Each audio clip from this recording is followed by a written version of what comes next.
আমার নাম মোহাম্মদ সারাক আলী। আমি বাগানে ব্যবসা করি বিগত 45 বছর মতো।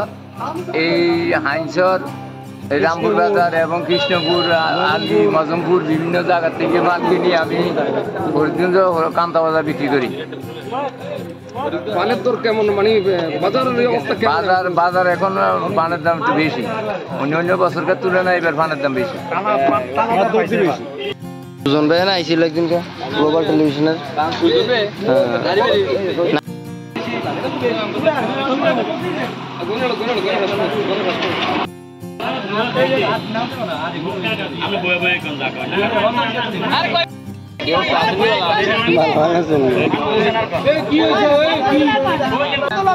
আমার সৌগা মাইয়া এই পানের উচিলায় আমি সৌগা মাইয়া বিয়া শাদী এখন একটা ছেলে আছে, পড়ালেখা করতে আছে। আমি এই সংসার এই পানের উপরে নির্ভর করে আমি চলতে আছি। আর ডেলি 2-3 কামলা থাকে এই পানের উপরে উচিলা করে তাকে এই গাছি গাবুরের টেটুয়া দেওয়ান করে। আমার আলগা কোনো ইনকাম নাই। এই খারাপটা মাসে মনে হয় 1050 টাকা মোটামুটি এই বেচা কিনে হয়। এরপরে গাতি গাবর দিয়ে মানে 1020 টাকা থাকে মাসে, আমার প্রতি মাসে 20,000 টাকা থাকে। বাজার বেশি।